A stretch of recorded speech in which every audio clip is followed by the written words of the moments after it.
right now. I haven't really looked at it like that. I look at it every now and again. But this is XRP, this is the daily, and let's look at this weekly real quick because this is really saving this trade. This candle right here is bullish. I mean, there's no other way to put it. What you do have on this is going to be a flag-like structure.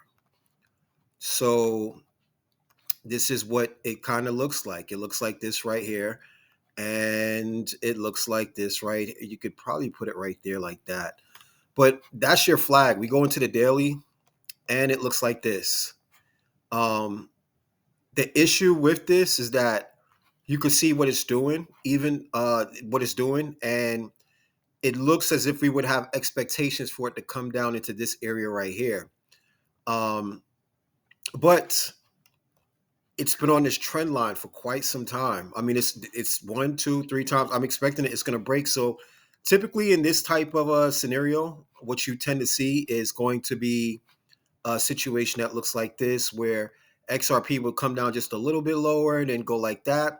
Or XRP is going to close green today and then continue going higher, breaking all of this. And breaking this, your target is going to be this and an all-time high.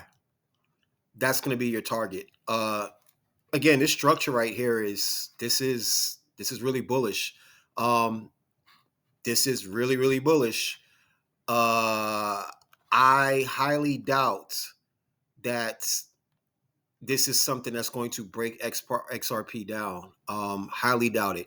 I'll just tell it to you like this: probability factor, it's a lot less lower for it to go down than to go up. This is definitely a flag. With your poll stuff being right here. I mean, I don't get into all of that stuff. I just know how to recognize it, and that's it. So the next thing that we're going to look at is going to be XRP's monthly time frame. So XRP's monthly time frame. Last month we closed green, and there really is no resistance in this. Like, look, this is not the right chart. I need to go to Poloniex. Knowing which exchanges to go to chart your coins is very important, because you may think that you're looking at a market where, hey, there's no resistance, and look right here. So Poloniex has XRP's history. I know that, but a lot of the new cats don't know that stuff. So if you look right here, we are in wicks. There is no resistance. The last resistance point is actually right here, and XRP has touched on it. That's it right there. Interesting, right? I mean, look at this thing from before. Until last month, we end up breaking past that, but that's your resistance point right there. And breaking past that, uh, there's your target. See, the other charts don't have that history. That's what I'm telling you. It's really important to do your homework. We don't need news. We don't need President Trump buying X up. You don't need none of that stuff. You just need the chart. The chart is going to give you the absolute answer. Um, and once you get into this area, this thing, I mean, let me see. From here to here, this thing should fly. Let me look at this on a daily. I don't think that there's much on it on the daily. You can see we made an attempt to go into that area already. Let's see what it looks like on the daily. And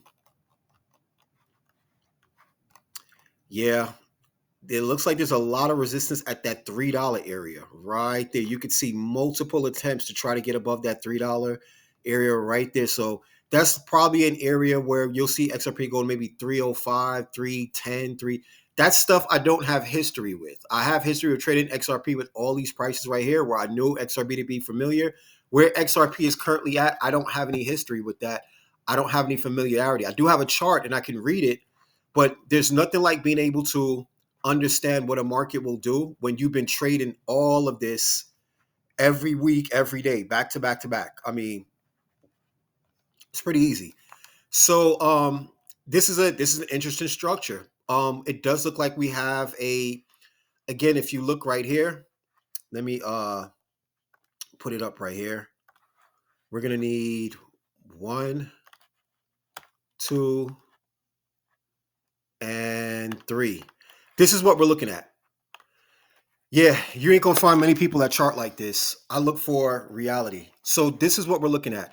XRP hit the high, dropped back down, created this lower high right here, came back down, made a lower low, came up here and took that high out. All right.